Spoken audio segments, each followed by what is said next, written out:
Now at 5, hundreds gather to promote a common message that people with autism are more than just their condition. Every autistic person is different and a valuable person in and of their own. And with uncertainty surrounding the Trump administration's trade war, some experts warn there are already consequences. It is a lose-lose both for the retailer and for the consumer. And later on, Washington state lawmakers are trying to pass a budget that meets the governor's standards. Trying to find another billions of dollars of revenue source to balance a budget. That was unacceptable.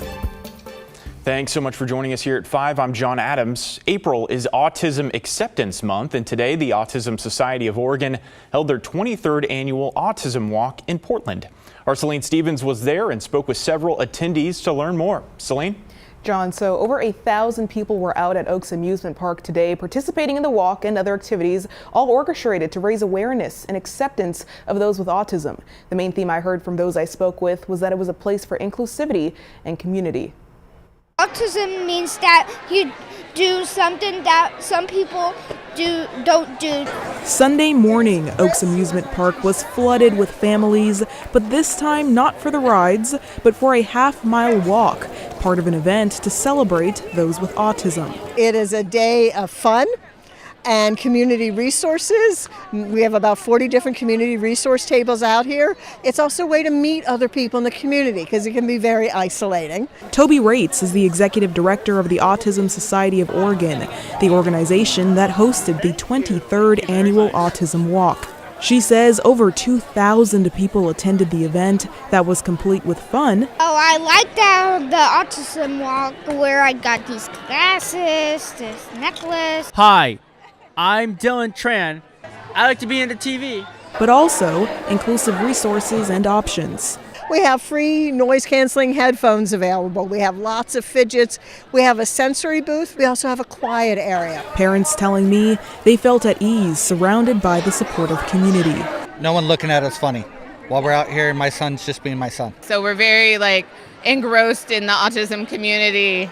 And so this is one of our favorite events. According to the CDC, about 1 in 31 children aged 8 years have autism spectrum disorder. This number growing from the rate of 1 in 150 in 2000. The rise has been attributed to improvements in detecting the disorder.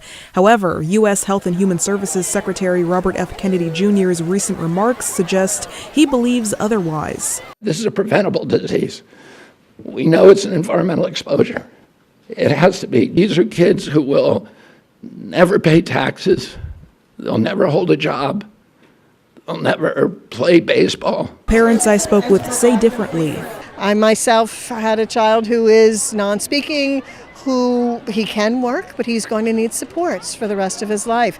That doesn't make him any less human or any less valuable. They have a place in real society and will be, paying taxes in the future with jobs. There's a lot of misinformation going on with autism, especially coming from our federal government right now. Families just asking for people to be aware, accepting, and kind.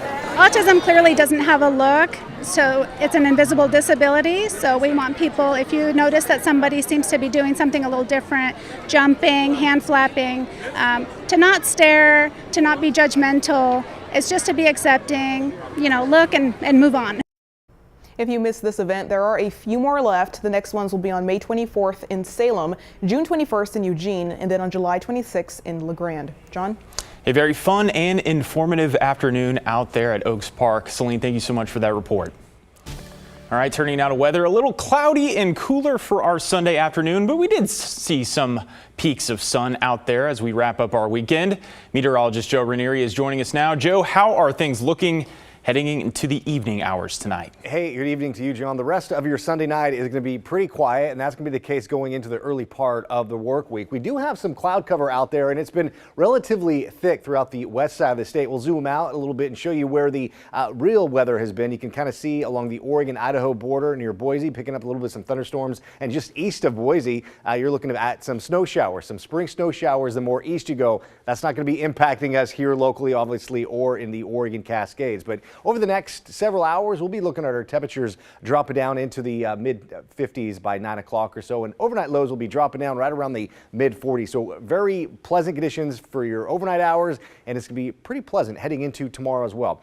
Again, looking into tomorrow morning, we'll have the cloudy skies throughout really the west side of the state. You travel over in Bend and Redmond, it's going to be fair skies all day tomorrow, and we'll also be seeing those clouds stick around for a good portion of the morning hours and the early part of the afternoon before we start to see some of those clouds lift a little bit. And then by really late tomorrow night, we'll start to see more clouds move through with some light showers moving in on Tuesday. And this is a quick moving system because that is pretty much all the rain we're going to be seeing for the rest of the month come Tuesday, the end of Tuesday morning, I should say. I'll talk more about how much rain is in the forecast coming up in a few minutes. All right, Joe, thank you. We'll see you then. A shooting overnight in Gresham leaves one person dead and another hurt. Police were called to an apartment complex on Southwest 11th near Highland Drive around 1:30 this morning. There they found two people with gunshot wounds. They were taken to the hospital with one dying of their injuries. The East County Major Crimes Team is investigating. No word on any arrests at this time. We have information from Oregon State Police regarding a crash that killed a person and shut down Highway 30 for several hours yesterday.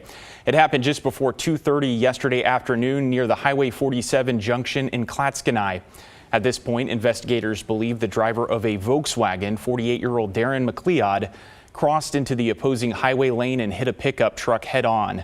McLeod was pronounced dead at the scene. The pickup driver had only minor injuries.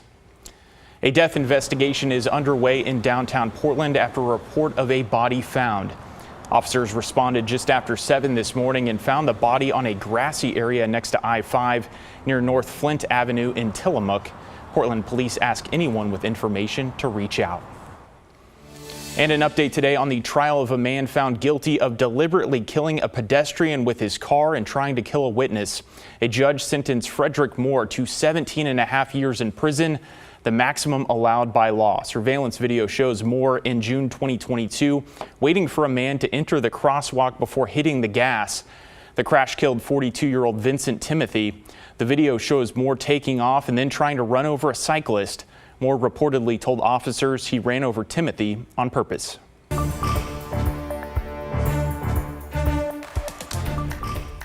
Well, you might have to start paying more for clothes, whether it's fast fashion or an outfit for an important occasion.